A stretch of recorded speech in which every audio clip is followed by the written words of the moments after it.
Hello बच्चों, कैसे हो? First class. तो चलिए, न्यूक्लियस पार्ट 1 नाम का पूरा हो गया होगा, आप देख चुके होंगे। आ जाइए न्यूक्लियस पार्ट 2 पर चलते हैं। जहाँ तक हो चुका है ठीक उसके आगे अभी तक हम लोगों ने पढ़ा हुआ है कि न्यूक्लियस का इन्वेंशन कैसे हुआ, न्यूक्लियस में पार्टिकल्स कौन कौन से होते हैं और उनके एंटी पार्टिकल्स क्या होते हैं। चलिए, तो कुछ पार्टिकल्स हो चुके हैं, कुछ अभी बाकी हैं। और न्यूक्लियस की स्टेबिलिटी क्या होती है, न्यूक्लियस में कितने टाइप के फोर्स होते हैं, न्यूक्लियस की स्टेबिलिटी न्यूक्लियस की स्टेबिलिटी के लिए कौन फोर्स रिस्पॉन्सिबल है। ओके, ये सारी बातें हम लोग देखने जा रहे हैं इस एपिसोड में। स्टेबिलिटी कैसे हुई, युकावा की एक्सचेंज थियोरी क्या थी, ये हम लोग अभी बाद में लेंगे। टाइम मिल जाएगा तो इसी में लेंगे, अदरवाइज अगले में लेंगे वीडियो में। लेकिन अभी जहाँ हैं ठीक उसके आगे P100 physics maths DP sir, जहाँ तक हो चुका है ठीक उसके आगे। ठीक, चलिए, तो पॉइंट था हम लोगों का, हम लोग लास्ट में देख चुके थे। ये μ1 क्या होता है, नहीं μ1 अभी हम लोग नहीं देखे हुए हैं। न्यूट्रिनो क्या होता है, एंटी न्यूट्रिनो क्या होता है, और इलेक्ट्रॉन क्या है, प्रोटॉन क्या है, न्यूट्रॉन क्या है, न्यूट्रॉन का इन्वेंशन कैसे हुआ, उसके पीछे हिस्ट्री क्या थी, क्लियर कैसे हुआ। अब आइए अगला पॉइंट। अब हम लोग ये देखने जा रहे हैं कि जो न्यूक्लियस है, पहले तो पार्टिकल और एंटी पार्टिकल शब्द आया हुआ है, तो एक चीज़ पहले क्लियर कर लीजिए कि पार्टिकल्स एंड एंटी पार्टिकल्स क्या है। पार्टिकल्स एंड एंटी पार्टिकल्स क्या है, तो वे सारे के सारे जो न्यूक्लियस के कंस्टिट्यूएंट्स हैं, यानी कि न्यूक्लियस के अंदर जो भी कुछ मिलता है हम उसको पार्टिकल्स कहते हैं। और अब कोई ज़रूरी नहीं कि न्यूक्लियस के अंदर की बात, हम लोग न्यूक्लियस चूँकि पढ़ रहे हैं तो न्यूक्लियस के अंदर की हम बात कर रहे हैं, तो वह उसको हम लोग क्या बोलते हैं, उसको हम लोग पार्टिकल कहते हैं। अच्छा, अब कहीं पर भी यदि ऐसा है कि कोई पार्टिकल है, ओके, और प्लस कोई ऐसा चीज है कि जिसके साथ यह कोलाइड करने से या पास आने से या टकराने से यदि यह नष्ट हो जाता है, यानी कि यदि यह नष्ट हो जाता है जो भी कुछ है यह, तो यदि यह इससे टकराने से यदि यह नष्ट हो जाता है, और जानते हैं कि यदि मास नष्ट होगा, मटेरियल नष्ट होगा, तो क्या देगा, एनर्जी रिलीज करेगा। बात समझा? तो यदि यह कोई पार्टिकल है, तो जो भी इससे कोलिजन करेगा या इसे कंबाइन करेगा या इस पे बॉम्बार्डमेंट से करे, और यदि एनर्जी दे रहा हो तो उसको हम लोग क्या कहते हैं, तो ये क्या कहलाएगा, एंटी पार्टिकल्स। तो हमेशा पार्टिकल और एंटी पार्टिकल्स हमेशा पार्टिकल और एंटी पार्टिकल पेयर में ही प्रोड्यूस होते हैं। यदि कहीं पर प्लस हुआ तो उतना है माइनस अवश्य होगा। ओके, फॉर एग्जाम्पल जैसा देखा जाए, जैसे हम लोग जानते हैं कि जैसे ये इलेक्ट्रॉन ले लिया जाए, पहले -1 E0 इलेक्ट्रॉन है, +1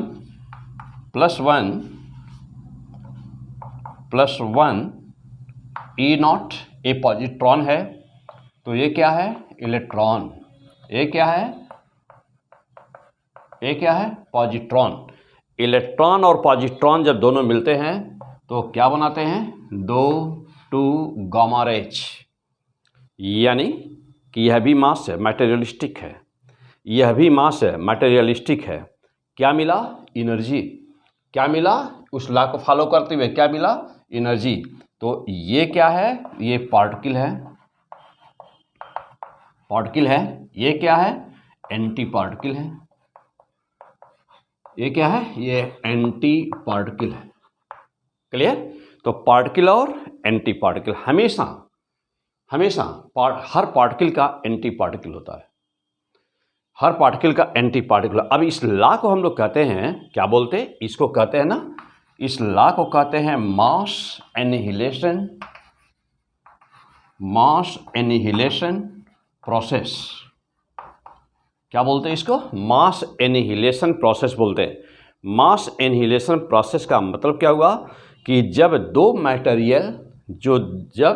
दो मैटेरियलिस्टिक पार्टिकल आपस में मिल करके एक दूसरे को नष्ट कर देते हैं और एनर्जी प्रोड्यूस कर रहे होते हैं, तो वह एक दूसरे के एंटी पार्टिकल्स कहलाते हैं। क्लियर हो गए? तो हम लोग न्यूक्लियस के अंदर कितने पार्टिकल्स हैं, सारे को नहीं पढ़ना है हम लोगों को, आपके लेवल पर जो है खाली वही पढ़ा जाएगा। तो कितने पार्टिकल्स हैं, कितने एंटी पार्टिकल्स हैं और उनका नेचर क्या है। चलिए, तो ये क्लियर हो गए। इसका मतलब ये हुआ कि पार्टिकल और एंटी पार्टिकल्स, यानी कि किसी भी पार्टिकल का वह एंटी पार्टिकल होता है जो उससे मिलकर के उसको नष्ट कर दे, और मास नष्ट होता है तो एनर्जी रिलीज होती है, तो एनर्जी रिलीज करे उसी को कहते हैं particle and anti particles. Now you are clear? Okay, चलिए अगला पॉइंट। अब जहां पे थे हम लोग ना, उसके ठीक आगे चलते हैं। जहां पे थे हम लोग ठीक उसके आगे, तो यहाँ पे अब शब्द आया कि पार्टिकल क्या है और एंटी पार्टिकल्स क्या है। तो क्लियर हो गया एंटी पार्टिकल और एंटी पार्टिकल्स क्या है। आइए अब और आगे देखा जाए। आइए अगला पॉइंट। अब है पॉइंट हम लोगों का कि हम लोग पार्टिकल और एंटी पार्टिकल्स ही डिस्कस कर रहे थे पिछले लेक्चर में। आइए इस एपिसोड में अब हम लोग शुरू करते हैं कि जैसे न्यूक्लियस है, न्यूक्लियस तो, और यह एटम है, ये एटम है। ओके, समझाने के लिए मैं इस साइज को बड़ा बना रहा हूं। तो सपोज करिए कि यह एटम है और ये न्यूक्लियस है, न्यूक्लियस है।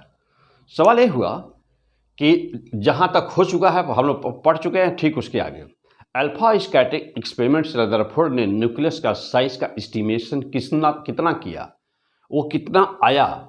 तो न्यूक्लियस की साइज क्या आई न्यूक्लियस की। तो सबसे छोटा और सबसे बड़ा, सबसे छोटा न्यूक्लियस होता है हाइड्रोजन का, size of nucleus, size of nucleus, smallest size hydrogen, smallest size hydrogen कितना आया। तो हाइड्रोजन का आया 1.3 into 10 to the power -15 metre. तो थोड़ा इधर लिख दिया जाए। चलिए हाइड्रोजन, तो हाइड्रोजन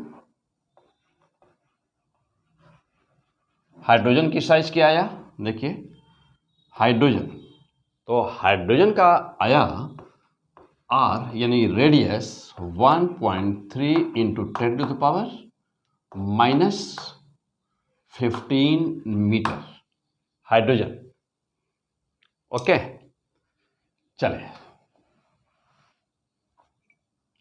हाँ हाइड्रोजन, तो यहाँ पे लिखा जाए तो हाइड्रोजन का रेडियस आर इक्वल टू आया कितना 1.3 इंटू 10 पावर -15 मीटर। ओके, तो यह स्मॉलेस्ट साइज और लार्जेस्ट साइज क्या रहा, लार्जेस्ट साइज क्या है। तो लार्जेस्ट साइज हैवीएस्ट न्यूक्लियस, तो हैवीएस्ट न्यूक्लियस की साइज आर की वैल्यू आती है अप्रॉक्स, ये वैल्यू आती है 7 into 10 to the power -14 metre. तो ये वैल्यू आती है इसकी, तो 7 इंटू पावर -14 मीटर। यस, ये रेंज आता है कि ये 14 -14 हो जाता है ना। वैसे भी देखे थे आप गोल्ड का, जब हम निकाले थे, सॉल्व किए थे पिछले लास्ट लेक्चर में गोल्ड का, तो देखे थे वहाँ पर आया था 4.4 इंटू 10⁻⁻14 मीटर।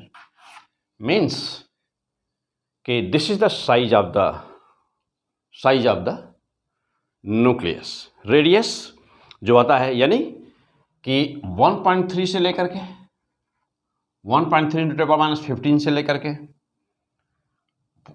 यहाँ तक ना 7 इंटू 10⁻14 मीटर के बीच रहता है। यदि मैं कहूँ कि एवरेज साइज लगभग क्या होती है, एवरेज रेडियस या average size of the nucleus, तो एवरेज सारी बातें नोट करते जाए तो average size of nucleus equal to 5 into 10⁻15 metre. This is the average size. तो this is the average size of the nucleus. अब एक क्वेश्चन उठता है यह कि क्या कोई न्यूक्लियस की क्या कोई स्पेसिफिक बाउंड्री है? यह न्यूक्लियस है तो हम कहाँ तक कहेंगे कि यह न्यूक्लियस है? क्या एटम की कोई स्पेसिफिक बाउंड्री है? हम लोगों ने ये सर्किल बनाया हुआ है, तो क्या इस तरह की कोई स्पेसिफिक बिल्कुल क्लियर बाउंड्री है? क्या यहाँ पर बिल्कुल क्लियर बाउंड्री है? यहाँ पे प्लस चार्ज तो जानते हैं कि अब रदरफोर्ड का इन्वेंशन अल्फा स्कैटरिंग एक्सपेरिमेंट ने क्या रिजल्ट दिया कि इसमें प्लस सभी टोटल प्लस चार्ज तो है ही, टोटल प्लस चार्ज तो है ही, इनके अलावा बहुत सारे पार्टिकल्स और एंटी पार्टिकल्स हैं, जिसमें न्यूट्रॉन मोस्ट इम्पॉर्टेंट है, जिसमें न्यूट्रॉन्स मोस्ट इम्पॉर्टेंट है, प्लस बिल्डिंग ब्लॉक पार्टिकल्स जो वेट को बनाते हैं, इसके न्यूक्लियस को बनाते हैं, प्लस और कौन है, तो प्लस प्रोटॉन्स है। ओके, अभी बाकी चीज़ें हम लोग अभी देखेंगे। अब सवाल यह है कि इसकी क्या स्पेसिफिक, तो हम लोग डिस्कस कर रहे हैं इस समय कि क्या स्पेसिफिक कोई बाउंड्री होती है? नो। एटम का साइज जानते हैं कि of the order of 10⁻10 metre, of the order of 10⁻10 metre. अब जैसा वैसे सोचिए कि यहाँ पर है 10⁻15 मीटर और यहाँ पर है 10⁻10 मीटर। यदि इसमें ऑर्डर या डिजिट हटा दिया जाए 1.3 और 10⁻10 मीटर में यदि इसका डिवीजन कर दिया जाए 10⁻15 का, तो 10⁻5 ऊपर आ जाएगा। और 10⁻5 का मतलब कितना होगा? 1 लाख। इसका मतलब क्या हुआ कि जो एटम का साइज होता है, जो न्यूक्लियस होता है, लगभग एटम का साइज जो भी है, तो न्यूक्लियस का साइज बराबर क्या होगा? एप्रॉक्स 1/1 लाखवां हिस्सा न्यूक्लियस होगा एटम का। तो therefore what is the relation between these two?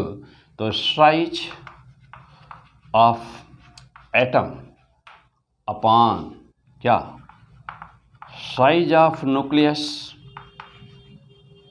Approximately will be how much? यदि डिजिट हुआ 1.3 हटा दें, ऑर्डर देखा जाए, अप्रॉक्स ऑर्डर देखें तो 10⁻15 मीटर अपॉन 10⁻10 मीटर ऊपर गया। चलिए, एटम का साइज हम लोग ऊपर लिए हुए हैं, तो हाँ देखें, तो एटम का साइज इक्वल टू कितना हुआ? Size of the atom 10⁻10 metre upon 10⁻15 metre will how much? 10⁻5. Okay, so the ratio of these two will be the 10⁻5. Clear? तो साइज ऑफ एटम और साइज ऑफ द न्यूक्लियस, या यूँ कहें कि size of nucleus equal to 1/10⁵ of size of atom clear. तो यह है size of the nucleus. अब सवाल है फिर वही कि क्या इसका स्पेसिफिक कोई स्पेसिफिक बाउंड्री है, क्या इसका कोई स्पेसिफिक बाउंड्री है न्यूक्लियस की, कि हम कहें कि यहाँ से यहाँ तक न्यूक्लियस है? नहीं। तो न्यूक्लियस का सेंटर, एटम का सेंटर नहीं, न्यूक्लियस का सेंटर, तो न्यूक्लियस का सेंटर की डेंसिटी यदि मानी जाए कि यह रो नॉट है, rho is the density, volume density, तो रो इज द डेंसिटी। सारे पॉइंट फास्ट नोट करते जाएंगे, most important all the points. Theory चल रही है, इसके बाद अभी हम लोग लेंगे न्यूमेरिकल्स। क्लियर। तो चलिए, तो यदि सेंट्रल पॉइंट, न्यूक्लियस का सेंट्रल पॉइंट रो नॉट हो, क्लियर, यदि यह रो नॉट हो, तो जहां पर इसकी डेंसिटी, इस बिंदु की डेंसिटी सपोज करिए कि रो है, तो जहां पर डेंसिटी इसकी सेंट्रल पार्ट की डेंसिटी का हाफ हो जाता है, मीन्स अगला पॉइंट, नेक्स्ट पॉइंट,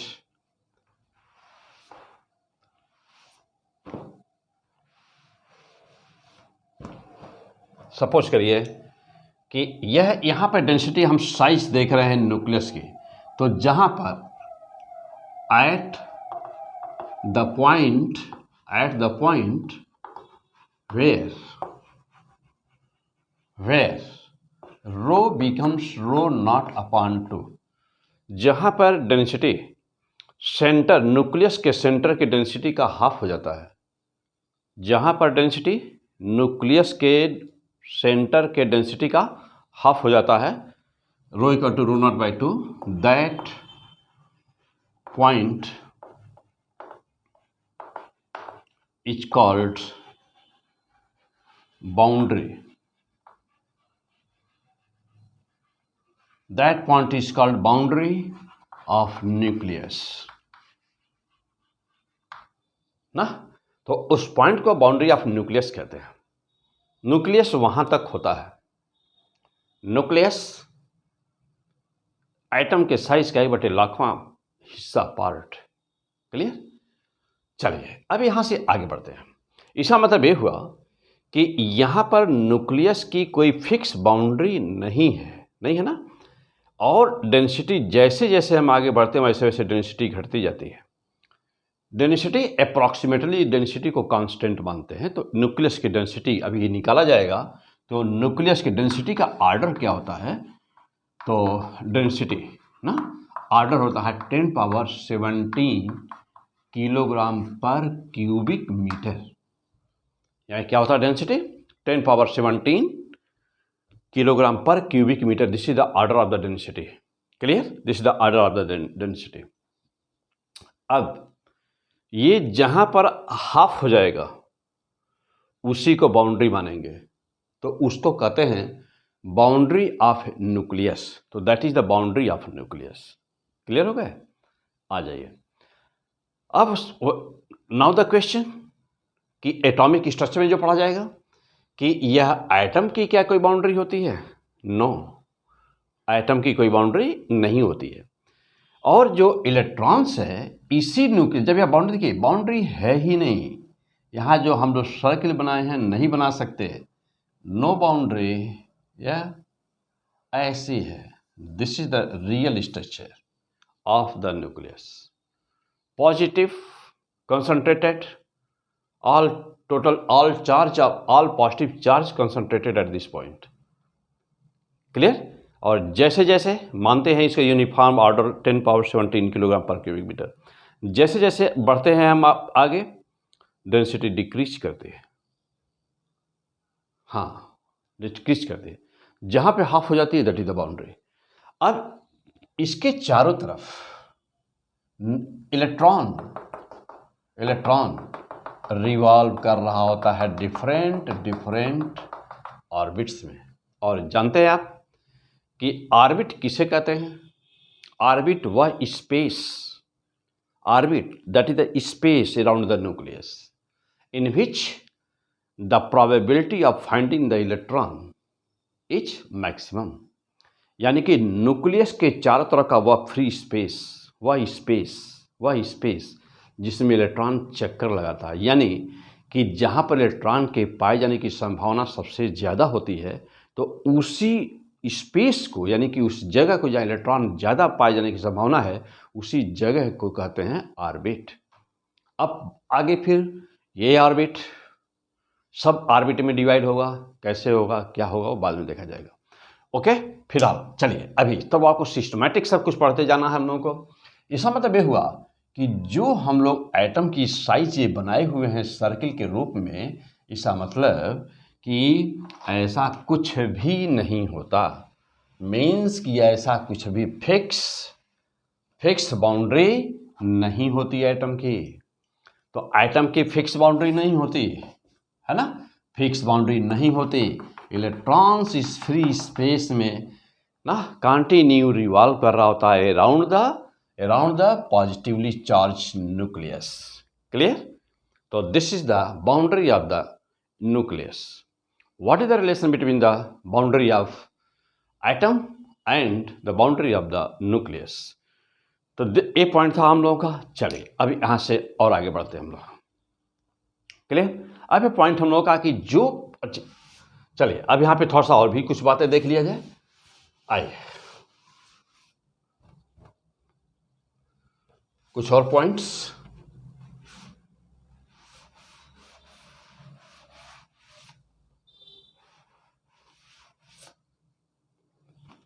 आइए मेन पॉइंट अब यहाँ पर देखिए,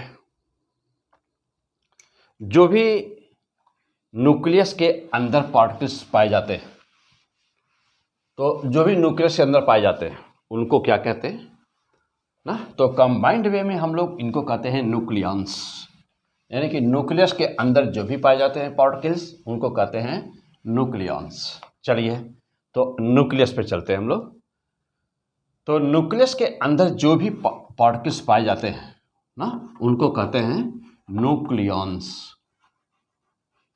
इनमें से जो मेन न्यूक्लियॉन्स हैं हमारे, वह है नंबर 1 कौन सा, प्रोटॉन्स, और नंबर 2 पर कौन है, न्यूट्रॉन।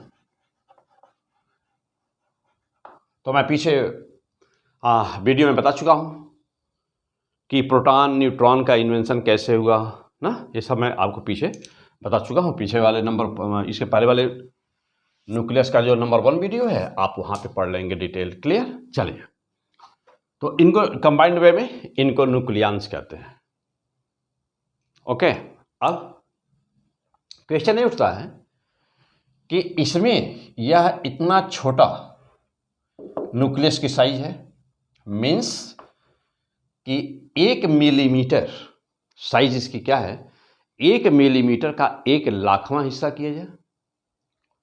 और रेडियो एक्टिविटी वाले चैप्टर में बता चुका हूं, 1 मिलीमीटर का 1,00,000वां हिस्सा करें और फिर उसका जो आया है उसका 1 करोड़वां हिस्सा करें, इसके बाद अब जो कुछ मिलेगा वह कहलाता है साइज ऑफ द न्यूक्लियस, वही है न्यूक्लियस। क्लियर? तो इसमें अब सवाल ये कि इसमें कौन कौन से फोर्स हैं, यह स्टेबल कैसे है, यह स्ट्रक्चर इसका पॉसिबल कैसे है। क्योंकि जब इसमें प्रोटॉन और प्रोटॉन है, यह प्रोटॉन है, ये प्रोटॉन है, और जानते हैं कि प्रोटॉन और प्रोटॉन साइज क्या है, कितने करीब है, इसके आपको पता है ये बात, अब आपको मालूम है। क्लियर? कि 10⁻15 मीटर उसकी साइज है। तो प्रोटॉन के बीच में क्या होगा, रिपल्सिव फोर्स। क्या होगा, रिपल्सिव फोर्स। एक दूसरे को रिपेल कर रहे होंगे सभी, और कोई यदि मान लीजिए है तो वह भी, और कोई है तो वह भी, क्या, रिपल्सिव फोर्स। तो जब इतने रिपल्सिव फोर्स लग रहे हैं, न्यूट्रॉन वो प्रोटॉन के बीच, कौन सा force, coulomb force.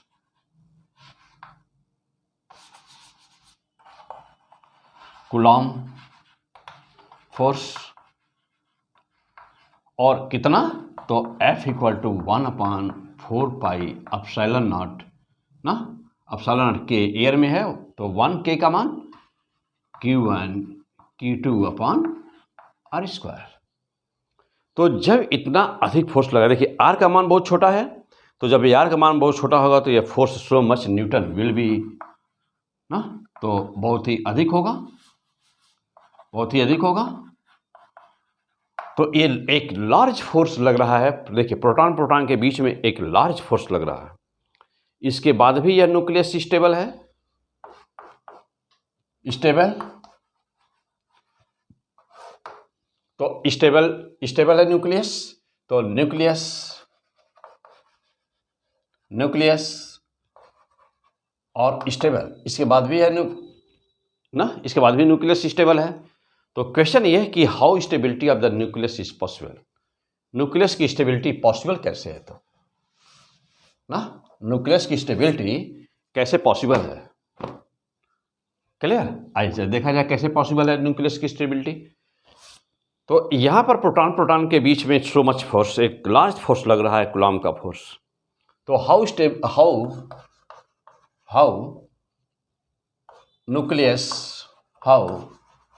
Nucleus is stable, nucleus stable कैसे है ना। तो बहुत समय तक साइंटिस्टों को नहीं मालूम था कि ये कैसे पॉसिबल है। तो बात है कब की, 1935 जापानी साइंटिस्ट युकावा,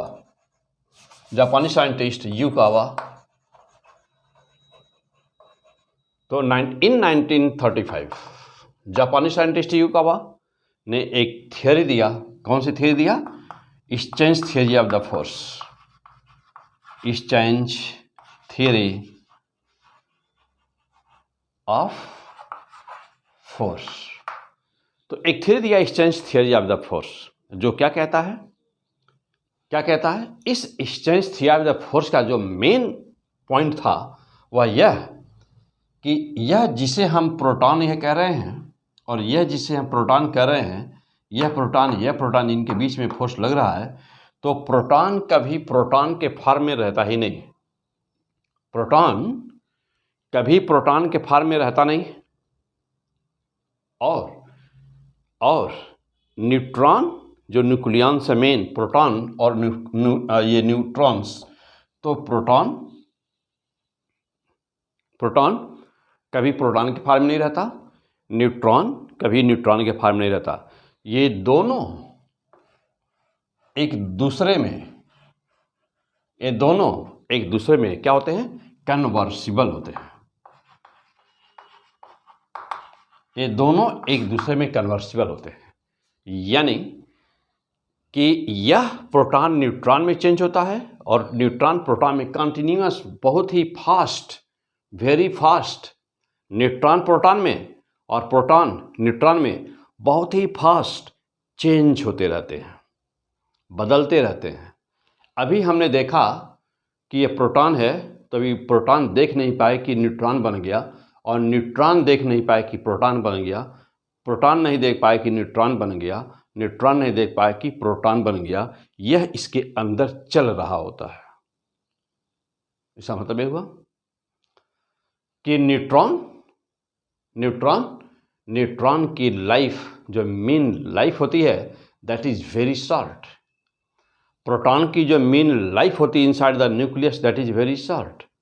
और यह किसके एक्सचेंज से होता है, due to the exchange theory of the force.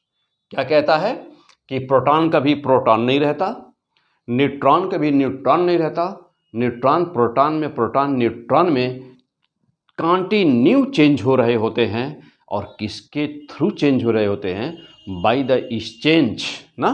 तो किसके through, by the exchange of pi meson. तो पहली बार इसका नाम आया पाई मेसन, यानी युकावा। अब सवाल ये उठता है कि जो न्यूक्लियस की स्टेबिलिटी है, stability of the nucleus, how nucleus is stable, how stability of the nucleus is possible. तो first time in the world Yukawa given the explanation of the stability of the nucleus, and the topic was, and the basis of that explanation was exchange theory of the force. उसके पहले जैसे मान लीजिए कि आप lower class में जब पढ़ते थे या 9th क्लास में थे, 10th क्लास में थे, या और थोड़ा सा बैक पीछे जाइए, यानी कि 7-8 में, तो जैसे मान लीजिए पढ़ रहे थे कि व्हाट इज द फोर्स, तो कहते हैं कि कहीं पर भी पुश और पुल, यानी कि जब हम किसी वस्तु को धक्का दे रहे होते हैं या धक्का देने की कोशिश कर रहे होते हैं, उसको डिस्प्लेस करने की कोशिश कर रहे होते हैं या उसको खींचने की कोशिश कर रहे हैं, यानी कि जब हम कहीं पर भी कोई भी फोर्स यानी प्रयास लगाते हैं क्या करने के लिए, या तो धक्का देने के लिए या तो उसको खींचने के लिए, तो उसे हम फोर्स कहते हैं। लेकिन यह डेफिनेशन क्लास 6 के लिए सही था, क्लास 8 तक के लिए भी मान लेते हैं हम लोग, क्लास 8 के लिए भी सही था। लेकिन क्या इस समय यदि आप IIT का एग्जाम देने जा रहे हैं या नीट का एग्जाम दे रहे हो तो क्या कहोगे कि धक्का मारने को फोर्स कहते हैं? No. What is the force? तो what is the force, now the question that what is the force. तो फोर्स क्या होता है? तो force is the interaction between two bodies और द टू पार्टिकल्स। फोर्स क्या होते हैं? Force are the interaction between two bodies or the two particles, which takes place due to exchange of the something, and that something depends on the type of the force. There are 4 forces in the nature. One is the gravitational force, second is the electromagnetic force, third is the nuclear force, and the fourth force is the weak forces. Weak forces is the first force, यानी कि एक कौन से हो गए, यानी कि पूरे यूनिवर्स में जो फंडामेंटल फोर्स होते हैं वह मात्र 4 होते हैं। हम लोग इसको हम लोग पीछे पढ़ चुके हैं वीडियो में, तो बता चुका हूँ वहाँ पर। तो पूरे यूनिवर्स में कुल कितने प्रकार के फोर्स हैं? तो मात्र there are only 4 forces in the nature में कुल 4 प्रकार के फोर्स हैं। Number one is the gravitational force. Number 1 is the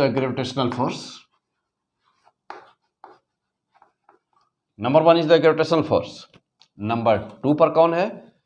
electromagnetic force. Number 2 is the electromagnetic force. तो नंबर 2 इलेक्ट्रोमैग्नेटिक फोर्स।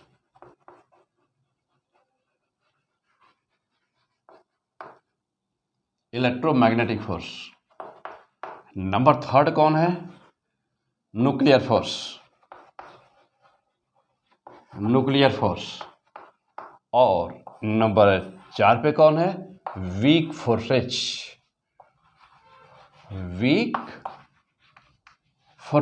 तो there are 4 forces in the nature only. अब तो force क्या है? तो force is the interaction between two body और the two particles. For example, suppose करिए कि यहाँ पर एक मास रखा हुआ है और यहाँ पर एक मास रखा हुआ है। यह एक कोई मास है। सपोज करिए ये कोई एक मास है, यहाँ पर भी कोई एक मास है, ये 2 मास रखे हुए हैं।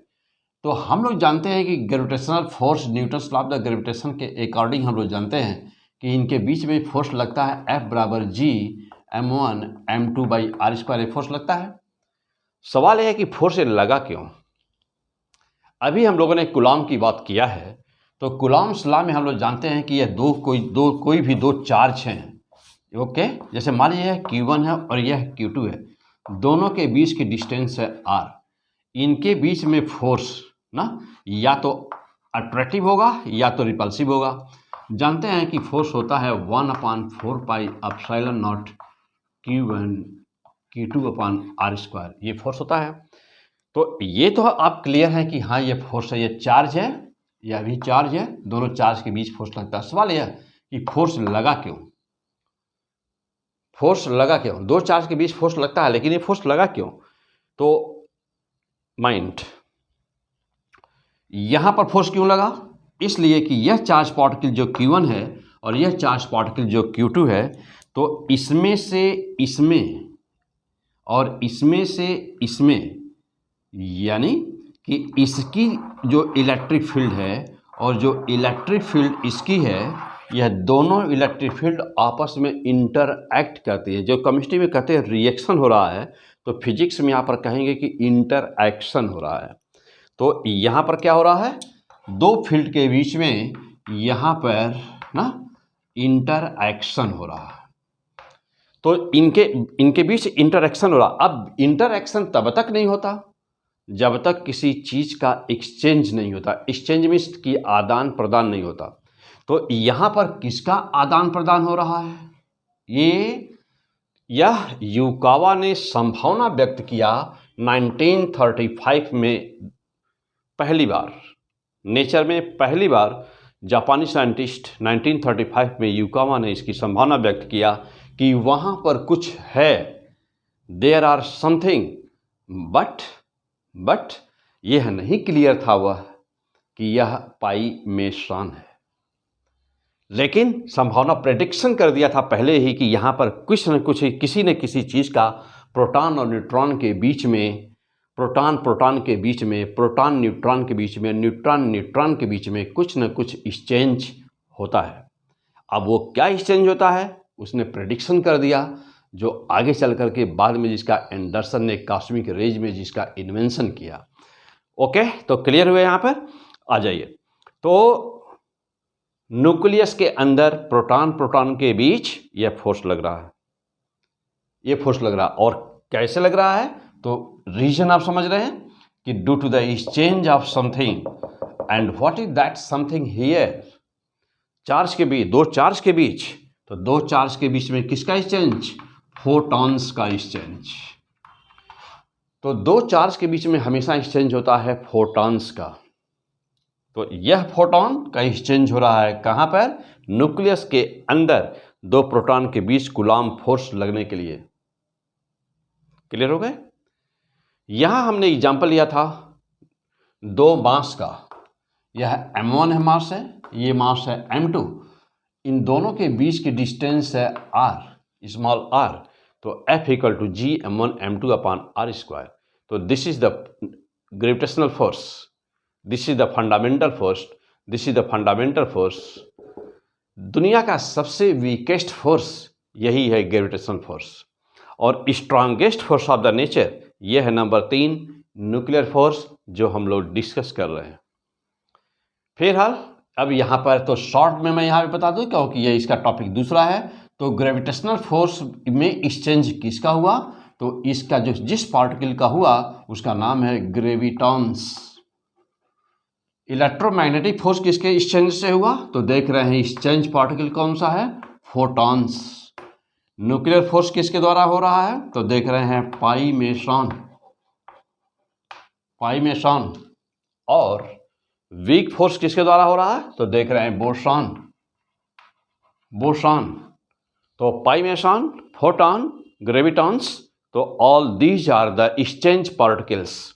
तो gravitons are the exchange particle, photons are the exchange particles, pi meson are the exchange particles, clear, and boson are the exchange particles. These are the cause behind the forces in the nature.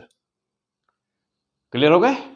चलिए अब यहाँ पे point हम लोगों का फिर nucleus, क्या पढ़ रहे हैं हम लोग, nucleus, what is the nucleus, क्या, क्यों, कैसे, P100 फिजिक्स। चलिए फिलहाल और आगे बढ़ते हैं हम लोग। यहाँ सब क्लियर हो चुके होंगे सब लोग। In 1935, Yukawa given the exchange theory of the force। क्या था मेन थियरी युकावा की, एक बार फिर से समझ लिया जाए। युकावा ने यह कहा कि स्टेबिलिटी क्वेश्चन था, पूरे विश्व के सभी साइंटिस्टों के सामने सबसे बड़ा ये क्वेश्चन था कि जब न्यूक्लियस के अंदर प्रोटॉन का होना फिक्स हो चुका है, निश्चित हो चुका है कि उसके अंदर न्यूक्लियस में प्रोटॉन है, तो दो प्रोटॉन के बीच, जैसे सपोज करें कि यूरेनियम, तो यूरेनियम में 92 प्रोटॉन्स है, एटॉमिक नंबर यूरेनियम का 92 है। तो जब 92 प्रोटॉन्स हैं तो अब सोचिए कि जहाँ पर 1 मिलीमीटर का 1 लाखवां हिस्सा आपने किया है, फिर जो आया है सबसे छोटा टुकड़ा 1 लिया है, उसका 1 करोड़वां हिस्सा किया है, फिर जो आया हुआ है, फिर उसके अंदर कितने प्रोटॉन हैं, 92। This is the nucleus. यानी कि जो चीज़ सबसे छोटी है विश्व में सबसे ज़्यादा भयंकर डिस्ट्रक्शन करती है ना, उसका परिणाम सबसे ज़्यादा भयंकर होता है। यही ना, और यही है सिद्धांत किसका, एटम बम का। आज एटम बम से लोग क्यों डर रहे हैं, इसीलिए कि पूरे विश्व को, पूरे नेचर को कई बार नष्ट किया जा सकता है, इतने बम आज एटम बम बने हुए हैं। तो फिलहाल हम लोग वही पढ़ रहे हैं, एटम बम कैसे काम करेगा आगे देखा जाएगा, अभी न्यूक्लियर फ्यूजन वगैरह क्या होते हैं वहाँ पर हम लोग पढ़ेंगे। लेकिन यहाँ पर टॉपिक अभी हम लोग का पॉइंट है स्टेबिलिटी की बात कर रहे हैं कि ये stability, how stability of the nucleus is possible, topic हम लोग का ये है। क्लियर? चलिए, तो एक्सचेंज थियरी, तो अब स्टेबल न्यूक्लियस कैसे स्टेबल है, स्टेबिलिटी उसकी कैसे पॉसिबल है। तो युकावा क्या कहा, सबसे पहला साइंटिस्ट 1935 में क्या कहता है युकावा कि प्रोटॉन कभी प्रोटॉन होता ही नहीं, न्यूट्रॉन कभी न्यूट्रॉन होता नहीं, प्रोटॉन न्यूट्रॉन में, न्यूट्रॉन प्रोटॉन में चेंज होते रहते हैं। अब चेंज होने के लिए कुछ न कुछ तो चाहिए था युकावा को, तो उसने कहा कि इसमें से कुछ आदान प्रदान होता है, इसीलिए नाम पड़ा exchange theory of the force. और तब आप फोर्स का आप डेफिनेशन कैसे देंगे, अब आप कहेंगे कि फोर्स, मैं कहूं कि फोर्स क्या होता है, तो आप क्या कहेंगे कि force is the interaction between two body और द टू पार्टिकल्स और the two fields which takes place due to exchange of the something and that something, यानी कि कुछ आदान प्रदान होता है। जब कहीं पर दो वस्तुओं के बीच में कुछ आदान प्रदान होता है तो वहाँ पर फोर्स लगता है। बस इतना ही कहा युकावा ने 1935 में, first time in the world. और अब जितने भी नेचर में फोर्स हमको दिखते हैं, जैसे मान लीजिए फ्रिक्शन फोर्स है, हम कोई कहीं पर रस्सी से कोई चीज़ खींच रहे हैं तो वह भी एक फोर्स है, हम हाथ से कोई काम कर रहे हैं तो that is also a force. तो ये सारे के सारे फोर्स किस में आते हैं, तो सबसे वाइड रेंज किसका है, wide forces means different types of the forces, सभी के सभी किस में समाहित है। तो मैक्सिमम जो फोर्स होते हैं वे सब के सब इलेक्ट्रोमैग्नेटिक फोर्स में होते हैं। यानी कि इसका मतलब ये हुआ कि जो फ्रिक्शन फोर्स होता है, कहीं पर जो फ्रिक्शन होता है तो वहाँ पर भी कौन सा फोर्स है, इलेक्ट्रोमैग्नेटिक फोर्स है। ग्रेविटेशनल फोर्स जानते हैं कि this is the weakest force of the nature, और यह क्या है, ग्रेविटॉन्स के एक्सचेंज के कारण हुआ है। इलेक्ट्रोमैग्नेटिक फोर्स किस कारण से हुआ, फोटॉन्स की वजह से हुआ है। न्यूक्लियर फोर्स किसकी वजह से हुआ, पाई मेसन की वजह से हुआ है। और वीक फोर्स किसके एक्सचेंज से हुआ है, बोसॉन की वजह से हुआ। यह बोसॉन ना, बोसॉन जो इंडियन साइंटिस्ट ना, बोस ने इसको इसका इन्वेंशन किया था। चलिए, ये ऑलरेडी पीछे वीडियो में हैज बीन डिस्कस्ड ऑलरेडी। चलिए, अब इसके बाद आगे हम लोग बढ़ते हैं। अब यहाँ से और देखा जाए, अब सवाल ये था कि टॉपिक हम लोग का यह है, यानी कि हम लोग कौन सा फोर्स पढ़ने जा रहे हैं, हम लोग नंबर 3 न्यूक्लियर फोर्स। तो वह फोर्स, अब डायरेक्ट आ जाइए यहाँ पर, अब वह फोर्स जो इस न्यूक्लियस को स्टेबल बनाए हुए है, इस न्यूक्लियस को जो स्टेबल बनाए हुए है, उसी फोर्स को कहते हैं न्यूक्लियर फोर्स। और जो करस्पॉन्डिंग एनर्जी होती है इसकी स्टेबिलिटी के लिए, जो एनर्जी यहाँ पर इसके अंदर इनसाइड एनर्जी जो इसको बाउंड किए हुए है न्यूक्लियंस को, सभी न्यूक्लियंस को, उसको कहते हैं हम लोग न्यूक्लियर एनर्जी। और जो फोर्स है वह है न्यूक्लियर फोर्स। और इस न्यूक्लियर फोर्स के लिए जो रिस्पॉन्सिबल पार्टिकल है, which one is the responsible for the nuclear force, तो मारेंगे निशान किस पर, पाई मेसन पर मारेंगे निशान, पाई मेसन पे। और now the question, what is the pi mason. आगे बढ़ते हैं, what is the pi mason. चलिए, तो देखते हैं हम लोग, यहाँ तक हो चुका है। अब देखा जाए कि पाई मेसन होता क्या है। ओके,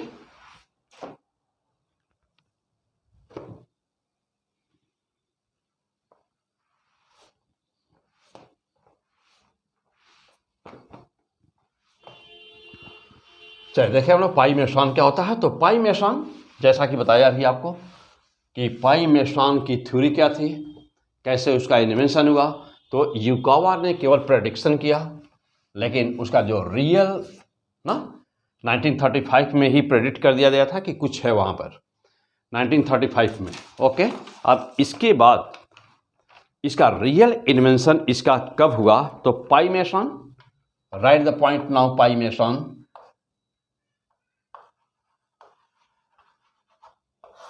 पाई मेसन।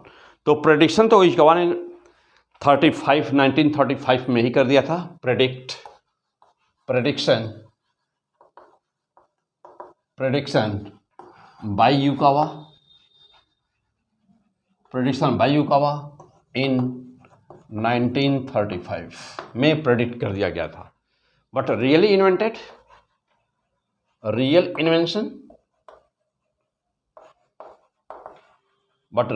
इन्वेंशन कब हुआ इसका?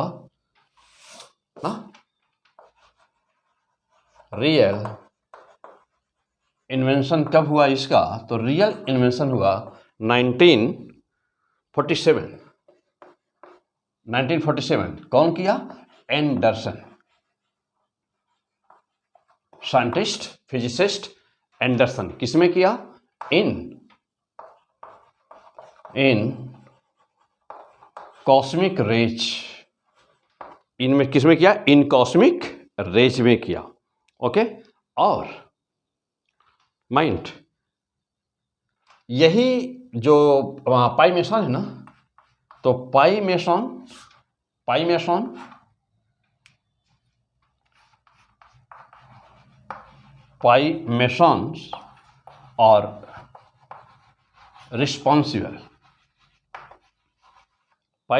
और responsible for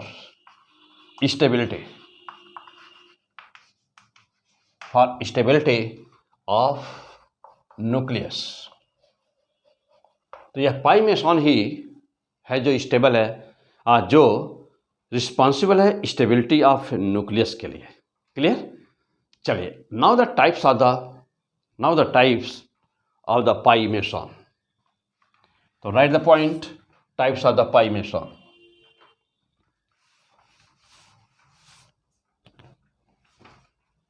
types of the pi mason.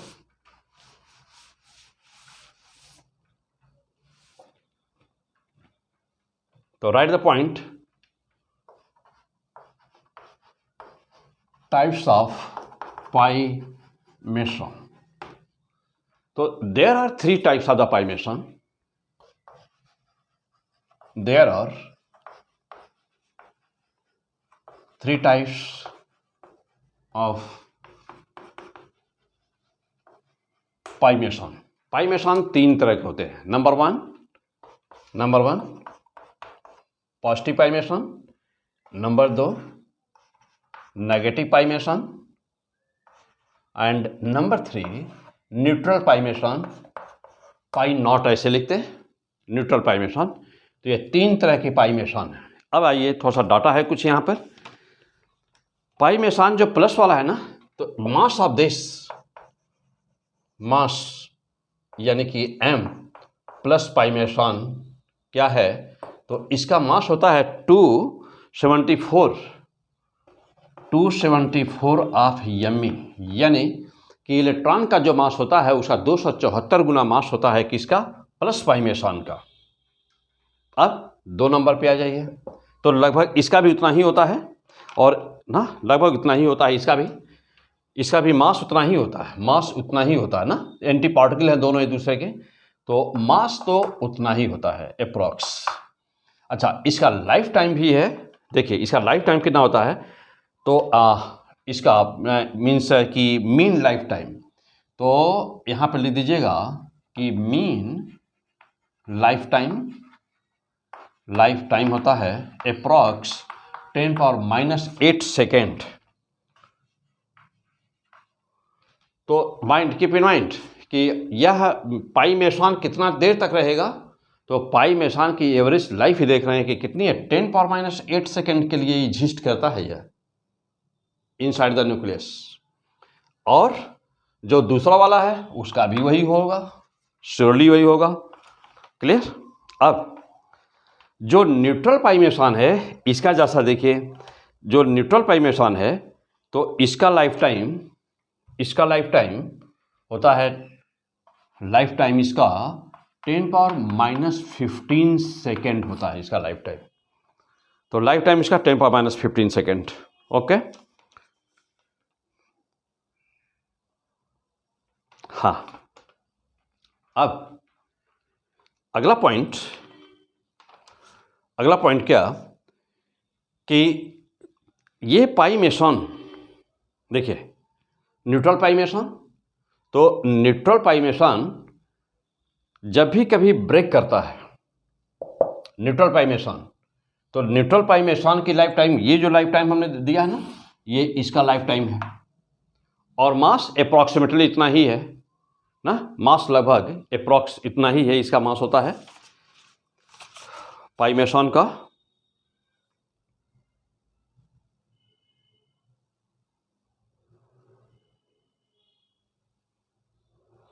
हाँ लगभग, यानी कि थोड़ा सा डिफरेंस है। आइए मैं यहाँ पर लिख दूँ, देखिए तो इसका मास भी लिख लिया जाए तो थोड़ा लगभग, यह 274 है, ये 264 इसका मास है। तो m mass of the neutral pi mason कितना है, तो यह 264 मास ऑफ इलेक्ट्रॉन है। तो ध्यान दीजिएगा कि प्लस वाले का माइनस वाले का 274 है ना, इसका भी वही है, यहाँ भी चाहे तो लिख लें और पूरा चाहे तो लिख लें ऐसे कि मास क्या किसका, m pi minus equal to क्या 274 me हो गया। चलिए, और लाइफ टाइम लगभग वही है 10 पावर माइनस 8 सेकेंड इसका। हाँ, अब न्यूट्रल वाले का मास, न्यूट्रल वाले का कितना है 264 me और लाइफ टाइम कितना है, तो लाइफ टाइम इसका 10 पावर माइनस 15 सेकेंड है, देख रहे हैं, यानी कि और शॉर्ट टाइम के लिए होता है यह। जब कभी देखिए और क्या पॉइंट, तो जब यह लाइफ टाइम इसका इतना कम है, इसका मतलब यह है कि यह मात्र 10 पावर माइनस 15 सेकेंड के लिए एग्जिस्ट करता है। जब 10 पावर माइनस 15 सेकेंड के लिए जब यह एग्जिस्ट करता होगा तो फिर यह डिसइंटीग्रेट अपने आप को कर देता है। हाँ, इतना पॉइंट पर नोट कर लीजिए, अच्छी तरह से कर लिया, वीडियो को वहीं पर रोक करके सारी पॉइंट नोट कर ले।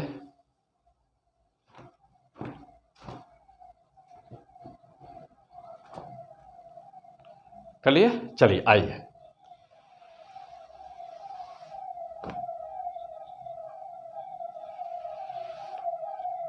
हाँ, अगला पॉइंट है हम लोगों का कि जब यह इतने ही देर के लिए एग्जिस्ट करता है, 10 पावर माइनस 15 सेकेंड के लिए ही जब यह एग्जिस्ट करता है, तो इसका मतलब है कि ये टूट जाता होगा, डिसइंटीग्रेट हो जाता होगा। तो डिसइंटीग्रेट किस में होता है, क्वेश्चन यह कि यह किस में डिसइंटीग्रेट होता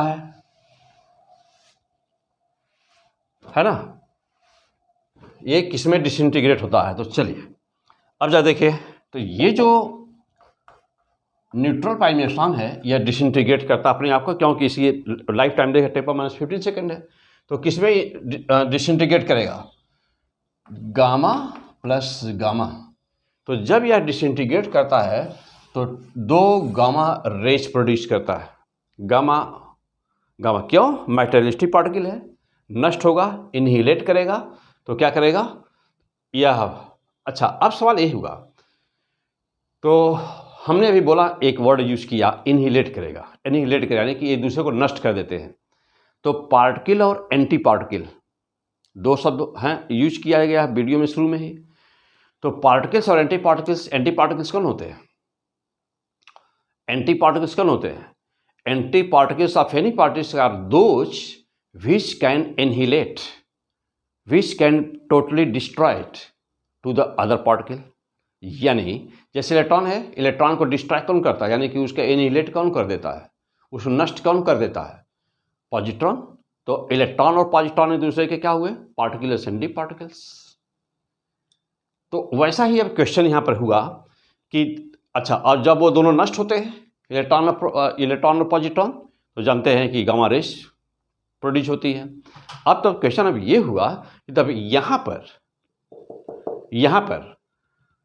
न्यूट्रल पाई मेसन को आखिर नष्ट किसने किया। तो न्यूट्रल पाई मेसन को किसी ने नष्ट नहीं किया, न्यूट्रल पाई मेसन ऑटोमेटिकली डिसइंटीग्रेट हुआ और क्या बनाया, गामा। इसका मतलब ये हुआ कि इसका कोई ना इसका कोई एंटी पार्टिकल्स होता ही नहीं, इसका कोई एंटी पार्टिकल्स है नहीं है, तो there is no anti particles. तो क्या आप क्या कहेंगे? कहेंगे कि pi meson, neutral pi meson, neutral pi meson is anti particle of itself, यानी कि यह अपना खुद ही एंटी पार्टिकल है। This is the itself anti particles, यानी कि यह अपना खुद ही एंटी पार्टिकल है। अब ऐसे ही और कौन है? Photon is anti particle of itself. Photon भी अपना एंटी पार्टिकल होता है। क्लियर? तो photon is also the anti particles of itself, photon भी अपना एंटी पार्टिकल है। फिलहाल अगला पॉइंट, अब हम लोग कहाँ पे थे? तो हम लोग देख रहे हैं कि पाइमेशन जो एक्सचेंज न्यूक्लियर फोर्स का जो रूट काज है, pi meson is the root cause of nuclear force. तो ये पाइमेशन क्या है? तो पाइमेशन कहाँ से आया?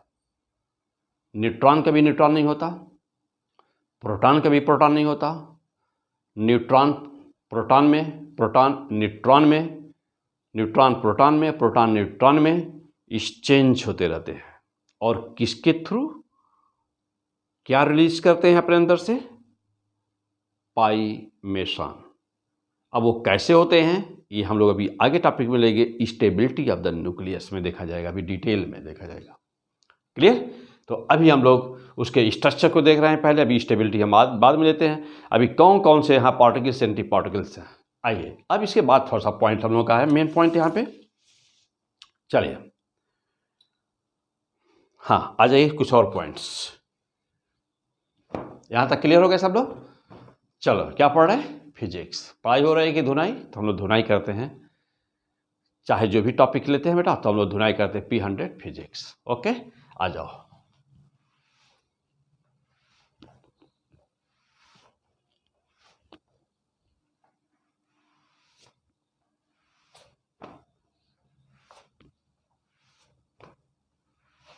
हाँ, अब अभी न्यूक्लियस का बेसिक इंफॉर्मेशन हम लोग देख रहे हैं। न्यूक्लियस का बेसिक इंफॉर्मेशन, बेसिक इंस्ट्रक्शन देख रहे हैं। वीडियो नंबर 2 है यह न्यूक्लियस का। आ जाइए अब अगले पॉइंट पे चला जाए। यहाँ पर ये देखा गया कि जो न्यूक्लियस था, हाँ अभी हम लोग का टॉपिक क्या चल रहा था? मेसॉन। तो क्या हम लोग यहाँ पर पूरा टॉपिक देख लिए मेसॉन का? चलिए ठीक है। हाँ, अब एक पॉइंट और है भाई, जैसा इसको भी देख लिया जाए, एक पॉइंट छूट रहा है। हाँ, अगला पॉइंट एक पार्टिकल और है, और इस पार्टिकल को आपके लेवल पे है म्यू मेसॉन, यानी कि ऐसे कहा जाता है इसको, म्यू मेसॉन, ऐसे लिखते हैं। तो ऐसे या ऐसे, म्यू मेसॉन कहते हैं, या आर म्यू मेसॉन ऐसे लिख सकते हैं, म्यू मेसॉन। इसका इन्वेंशन क्या था? एंडरसन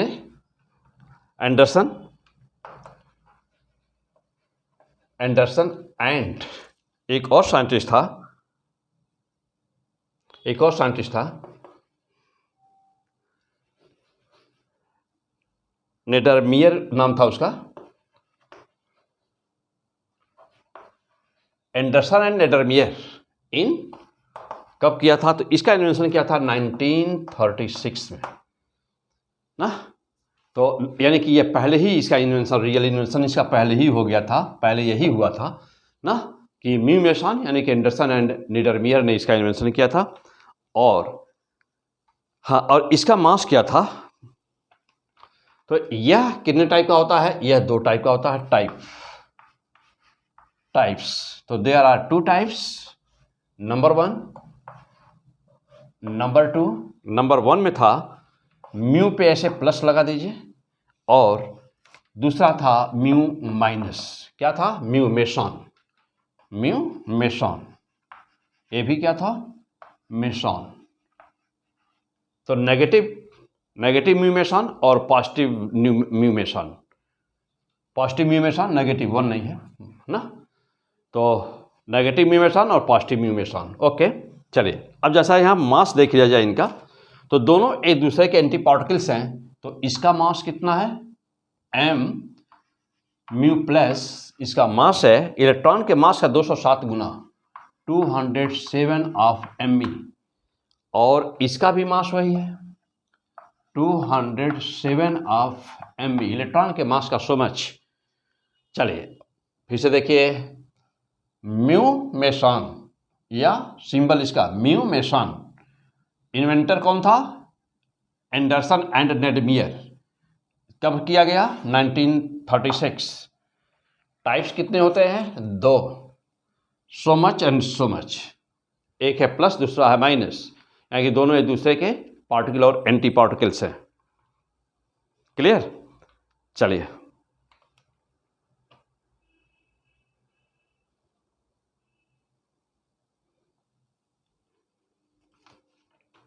हाँ, और है पॉइंट हम लोग का,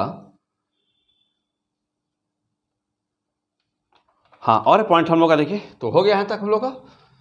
ओके, और यहाँ पे कोई पॉइंट हम लोग का, चलिए हाँ, यहाँ पर भी पॉइंट और है कि जब कभी भी प्रोटॉन और एंटी प्रोटॉन आपस में मिलते हैं, अगला पॉइंट,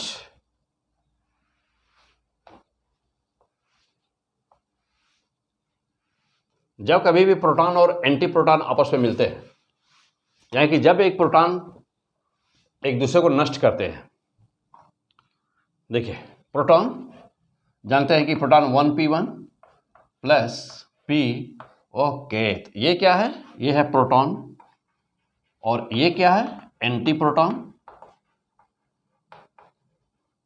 जब ये मिलते हैं एक दूसरे को नष्ट करते हैं, यानी कि ये क्या है, पार्टिकल, ये क्या है, एंटी पार्टिकल, लिखा हुआ है anti particle, anti proton, anti proton यानी कि एंटी पार्टिकल।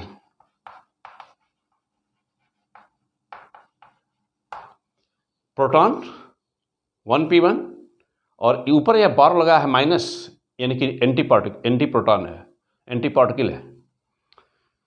जब ये दोनों एक दूसरे को नष्ट करते हैं तो क्या करते हैं, नष्ट करते हैं तो पाई यानी कि mason plus mason minus mason minus plus, okay, this is the reaction, this is the result of the interaction of proton and antiproton,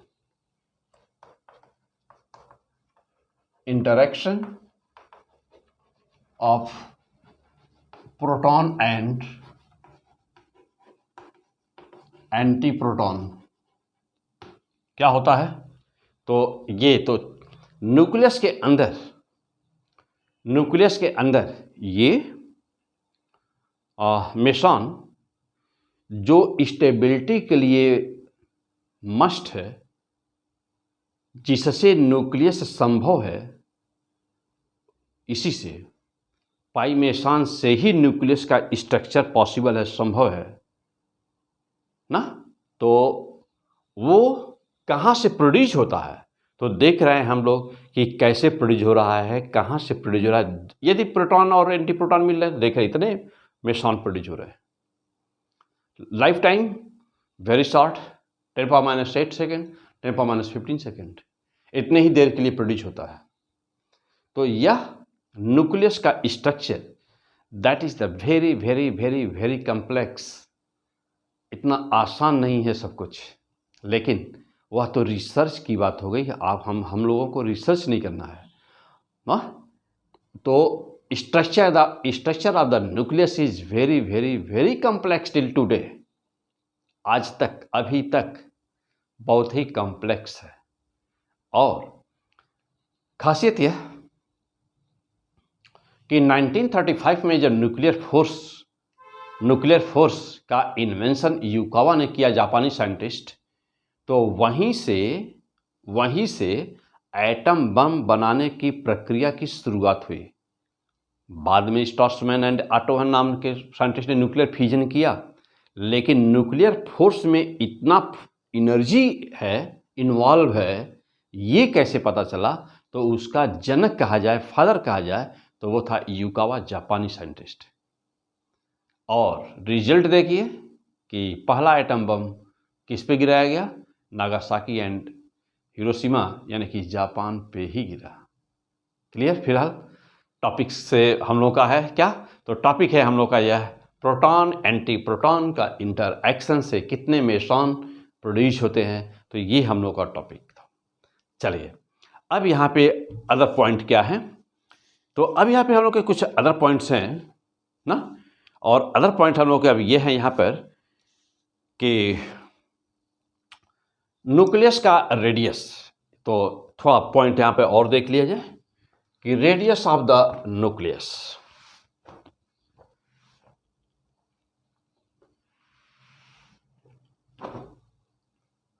radius of the nucleus. आइए, पॉइंट है हम लोग का radius of nucleus R equal to R naught A to the power 1/3। This is the radius of the nucleus. इसे कहते हैं radius of the nucleus. ये R naught क्या है? तो R naught equal to constant, और आर नॉट की value क्या है? तो ये इन्वेंशन के बाद, प्रूफ करने के बाद के रिजल्ट हैं 1.3 into 10 to the power -15 metre. 1 fermi बराबर शॉर्टेस्ट डिस्टेंस, 1 फर्मी बराबर क्या होती है? 10⁻15 मीटर। क्लियर? तो यह है रेडियस का न्यूक्लियस। अब न्यूक्लियस का रेडियस ऑफ द न्यूक्लियस। अब ध्यान दीजिए, आपसे क्वेश्चन पूछा गया आपके नीट एग्जाम, आईटी एग्जाम में कि न्यूक्लियॉन्स की संख्या बढ़ाने पर न्यूक्लियस के रेडियस पर क्या प्रभाव पड़ेगा? तो कम ऑन द पॉइंट।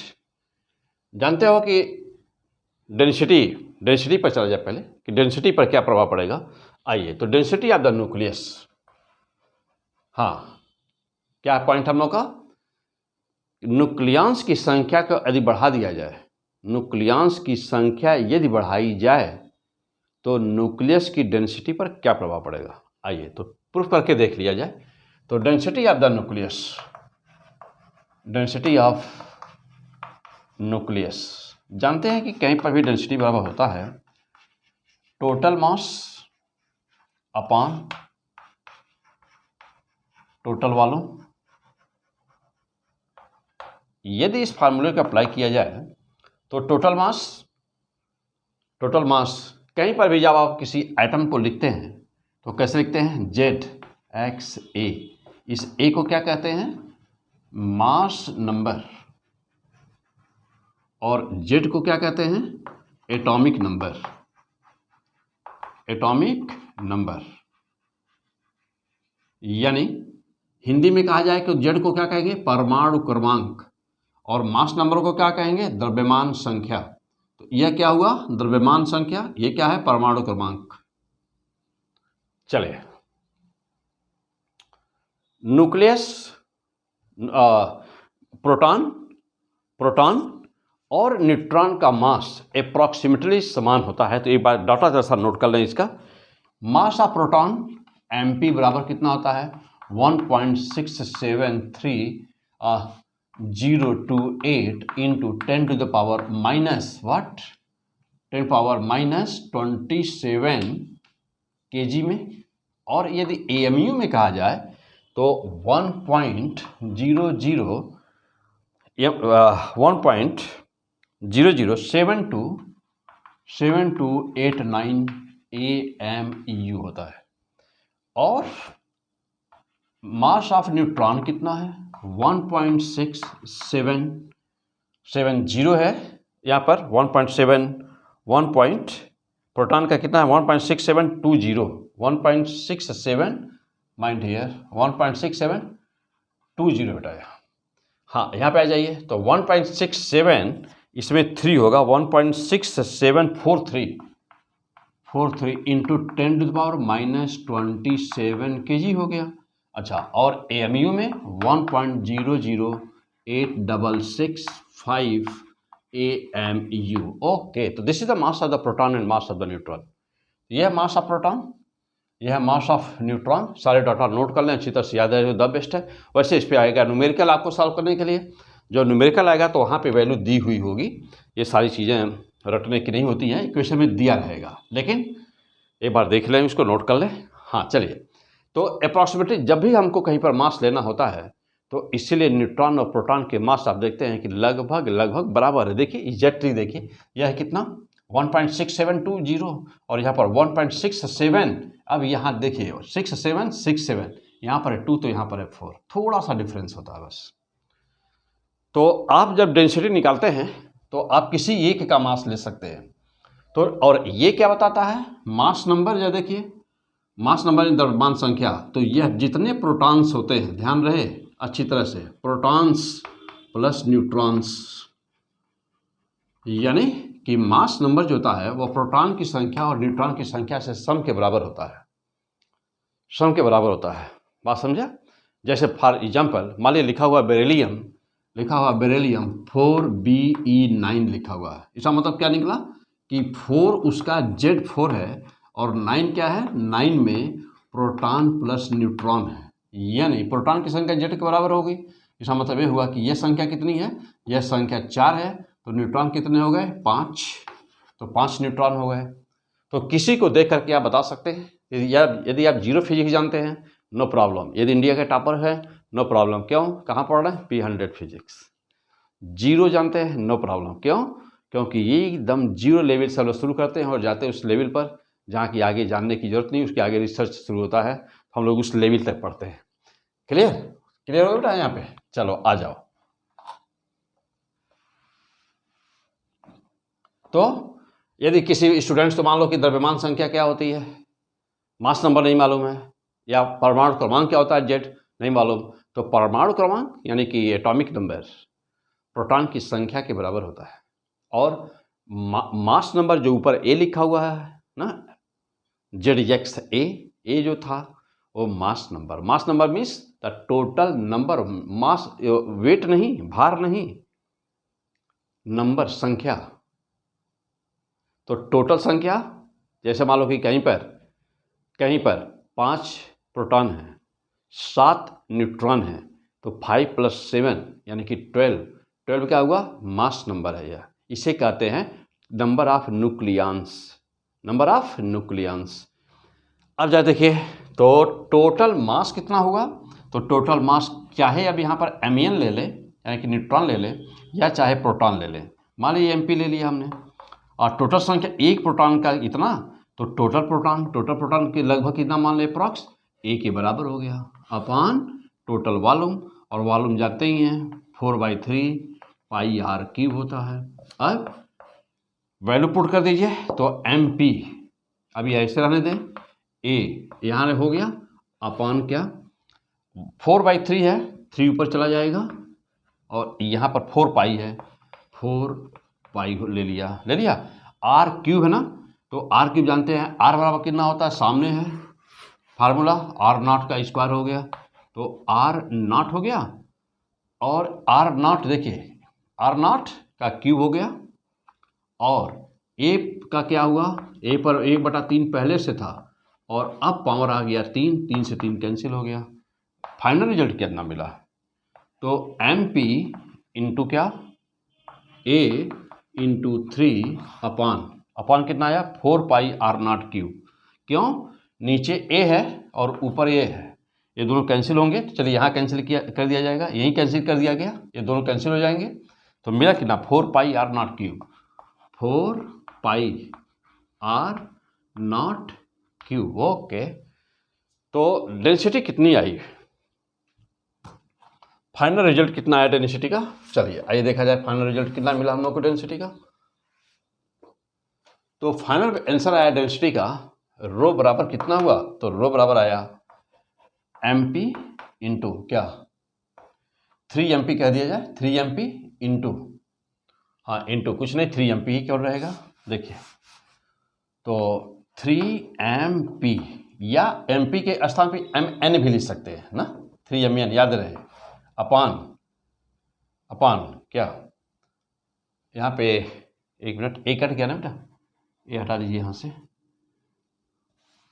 हाँ फिर से लिख दीजिए 3MP या MN, तो 3MP या MN, यहाँ MN चाहे तो लिख दें, MN अपान 4 पाई, और 4 पाई और कुछ है नहीं, 4 पाई R0 cube, okay, this is the density. अब देखिए MN का मास पता ही है किलोग्राम में, पाई मान जानते ही हैं, R0 का मान जानते ही हैं, R0 दिया ही है, रो की वैल्यू कितनी आई, यह रो की वैल्यू आएगी, एग्जैक्ट वैल्यू अभी रो की निकाला जाए तो आएगा कितना, तो ये आया 10⁻17 kg पर क्यूबिक मीटर, तो this is the constant, approximately this is the constant. अब कैसे आप कहे कि कांस्टेंट है, अब यहाँ पे क्वेश्चन कि आपने यह कैसे कह दिया कि यह कांस्टेंट है, तो बिल्कुल क्लियर है कि यह कैसे कांस्टेंट है, क्यों, देख रहे हैं कि रो जो फार्मूला आया, रो बराबर 3MN/4 पाई R0 क्यों आया ना, इसमें कहीं संख्या है ही नहीं, एक कैंसिल हो गया, देखिए यहाँ पे डिवीजन में, यहाँ पर एक कैंसिल हो गया और यही है न्यूक्लियन की संख्या, तो न्यूक्लियन की संख्या फार्मूले में कैंसिल हो गई, इसका मतलब ये हुआ कि density of the nucleus is always constant, क्या निकला, कांस्टेंट। तो लिख दीजिए कि डेंसिटी, एक लाइन, फाइनल लाइन लिखिए कि density of nucleus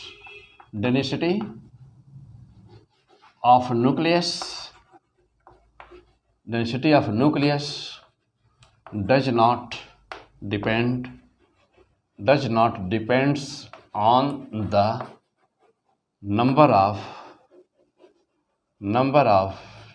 nucleons, does not depend on the number of nucleons. Density, mind here, fantastic point, most important line, तो density of the nucleus does not depend on the number of nucleons, याद हो गया, यानी कि यदि आपसे कहा जाए कि किसी भी न्यूक्लियस में न्यूक्लियन की संख्या यदि बढ़ा दिया जाए तो बताओ डेंसिटी क्या होगा, तो आप कहेंगे कि डेंसिटी पर कोई प्रभाव नहीं पड़ेगा, डेंसिटी क्या होती है, कांस्टेंट होती है, क्यों, जैसे जैसे न्यूक्लियन की संख्या बढ़ता जाएगा तो रेडियस R बराबर R0 a⁻1/3, वैसे भी वैसे रेडियस बढ़ता जाएगा, वॉल्यूम बढ़ता जाएगा, डेंसिटी क्या बनी रहेगी, कांस्टेंट बनी रहेगी। तो हम लोग देख रहे हैं क्या, क्यों, कैसे, न्यूक्लियस ना, तो चाहते हम लोग तो न्यूक्लियस तो अभी हम 10 मिनट में फिनिश कर देते, लेकिन पढ़िए तो कायदे से, ना भूतो ना भविष्यति, यानी कि ना कभी मिला हो ना कभी मिले, यानी कि कुछ भी ऐसा ना हो कि जो हम लोग छोड़ें उसको, क्लियर, हाँ अच्छी तरह से रिवाइज करिए, मोस्ट इम्पॉर्टेंट सारी बातें यहाँ पर, इस एपिसोड से एक क्वेश्चन बिल्कुल ही फिक्स है, आना ही आना है, क्लियर, तो हर एपिसोड से आपके क्वेश्चन फिक्स है। अब यहाँ पर हम लोग डिस्कस कर रहे थे, तो अभी हम लोगों ने किस पर फोकस किया, अभी हम लोगों ने फोकस किया, क्या क्या पढ़ चुके हैं हम लोग पढ़ चुके कि न्यूक्लियस क्या होता है, इसका इन्वेंशन कैसे हुआ, किसने किया, न्यूक्लियस के अंदर कितने पार्टिकल्स और एंटी पार्टिकल्स होते हैं, उनका हमने एक सिंपल जनरल इंट्रोडक्शन दिया है आपको, कि इसका मास कितना होता है, इस पर चार्ज कितना होता है, या पार्टिकल है कि एंटी पार्टिकल, इसका कौन सा होता है, इसकी लाइफ टाइम कितनी होती है, कितने देर के लिए एग्जिस्ट करता है, ये हमने एक जनरल आपको एक जनरल इंट्रोडक्शन दिया इसका। अभी डीप स्टडी तो बाकी है, डीप स्टडी में अभी हम लोग को क्या देखना है, तो वेरी फास्ट इसको अच्छी तरह से देखते जाइए, क्योंकि ये चैप्टर इसमें आपका केमिस्ट्री में भी है और यह इसमें फिजिक्स में भी है, तो यह दोनों कवर करता है, यानी कि न्यूमेरिकल आप जो फिजिक्स में पढ़ेंगे वो आपको केमिस्ट्री में भी फ़ायदा पहुंचाएगा। एटॉमिक स्ट्रक्चर जैसे रेडियोएक्टिविटी है, एटॉमिक स्ट्रक्चर है, तो सब कॉमन चैप्टर है, तो बहुत ज़बरदस्त है। यहाँ पर बहुत ज़बरदस्त हम लोग को नॉलेज लेना है P100 फिजिक्स, ओके, तो फिलहाल यहाँ तक हम लोग पहुँच गए। अब इसके बाद हम लोग को देखना है, अभी हमने जो बात कहा था कि स्टेबिलिटी, तो अब फिर से हम लोग चलेंगे न्यूक्लियस के स्टेबिलिटी में। अब वहाँ पर क्या देखना, इंट्रोडक्शन तो हो चुका है, अब हम लोग देखेंगे वहाँ पर यह कि प्रोटॉन न्यूट्रॉन में कैसे बदल रहा था, न्यूट्रॉन प्रोटॉन में कैसे बदल रहा था, जो युकावा की एक्सचेंज थियरी थी वह कैसे काम करती, यानी कि अब उसका ये मैकेनिज्म देखेंगे। अभी हम लोग ऊपर ऊपर देखे हैं, अब हम लोग उसका मैकेनिज्म देखेंगे। अब मैकेनिज्म देखेंगे और फिर देखेंगे कि जब ये न्यूक्लियस आपस में मिले तो मास डिफेक्ट कैसे प्रोड्यूस हुआ, पैकिंग फ्रैक्शन क्या होता है, एनर्जी, न्यूक्लियर एनर्जी कैसे क्रिएट हुई, कितनी क्रिएट हुई, और न्यूक्लियस के विखंडन, यानी कि जब न्यूक्लियस टूटता है तो एनर्जी कितनी मात्रा में और कितनी टेम्परेचर, कितना टेम्परेचर क्रिएट करती है। तो ये सारे टॉपिक्स जस्ट अगला वीडियो न्यूक्लियस पार्ट 3। तो आफ्टर द ब्रेक अभी हम लोग फिर मिलते हैं, न्यूक्लियस पार्ट 3 में ये सारी चीज़ें हम लोग आगे अब डिस्कस करेंगे, लेकिन पार्ट 3 आने के पहले ये सारी चीज़ें पार्ट 1 पार्ट 2 आपका well up to date first class तैयार रहना चाहिए। ओके, बेस्ट ऑफ लक, फिर मिलते हैं अभी।